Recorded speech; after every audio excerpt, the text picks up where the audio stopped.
반짝이는 눈빛 눈이 부셔 매일 날 감싸주는 손길. Shin Yeo-jin was furious with Yoon Se-young and Choi Myung-ji, accusing them of deceiving her and saying they had no right to take Eun-chong. She called them and expressed her anger. Both Yoon Se-young and Choi Myung-ji knelt down, admitting their mistakes and begging for forgiveness. However, something changed in Shin Yeo-jin's plan, and it had to do with Eun-chong's secret efforts. This story is about how Eun-chong disrupted Yoon Se-young and Choi Myung-ji's plans and led to a happy ending with Goo-hana. Goo-hana had decided to join the revenge against Shin Yeo-jin and told her brother Goo Ji-seok about it. While Goo Ji-seok was relieved to see his sister so determined, he was also worried about how much her attitude had changed. Goo-hana knew she had to confront her past with Eun-chong before continuing her plans. She wanted revenge for the pain Shin Yeo-jin had caused her family, but Goo Ji-seok tried to calm her down, advising her not to rush. Meanwhile, Shin Yeo-jin started planning to manipulate Goo-hana's siblings, Goo Ji-chang and Goo Ji-eun, who weren't financially independent yet. Goo Ji-chang had big ambitions but no skills, and Goo Ji-eun dreamed of a glamorous life. Shin Yeo-jin took advantage of these weaknesses. One day, she invited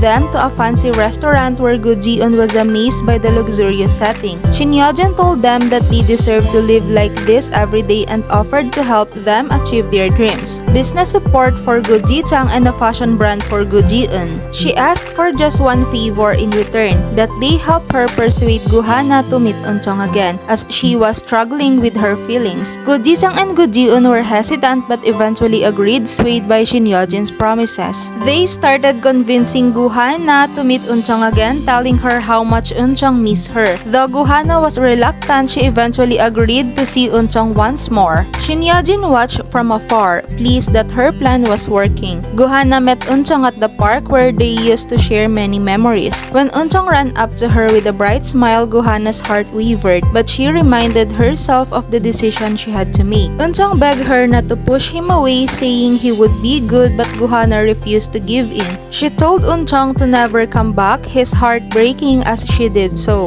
Eun-chong left crying and Goo-hana felt a deep pain. Still, she had to push aside her feelings in order to focus on revenge. Everyone around her was shocked by her coldness, especially Eun-chong, who understood her aunt's heart but knew it was time to let go for her own happiness. In the meantime, Eun-chong discovered that Yoon Se-young had faked a pregnancy. She told Hwang Jin Goo, who then informed Shin Yeo-jin. In a fit of anger, Shin Yeo-jin confronted Yoon Se-young and Choi Myung-ji, telling them she would cancel their adoption of Eun-chong because of their lies. There was chaos at Shin Yeo-jin's house, and Eun-chong began to miss the good times she had spent with Goo-hana. Eun-chong decided to find Goo-hana, and though Shin Yeo-jin and Hwang Jin Goo were worried and searched for him, Eun-chong kept walking. When Goo-hana saw him from a distance, she tried to ignore him, but she couldn't resist when she saw Eun-chong holding his old doll, Kong Kong. The sight of it brought back memories of her friend Eugene and reminded her of the love she had for Eun-chong. Without hesitation, Goo-hana ran to him and embraced him tightly, apologizing for pushing him away. Eun-chong was overwhelmed and cried even harder in Goo-hana's arms. Goo Ji-seok, who witnessed the emotional reunion, was relieved and told his sister that she was a good person who didn't belong in the cycle of revenge. He promised to take care of the revenge on Shin Yeo-jin and wished for Goo-hana and Eun-chong to live happy together. 'Cause you are beautiful.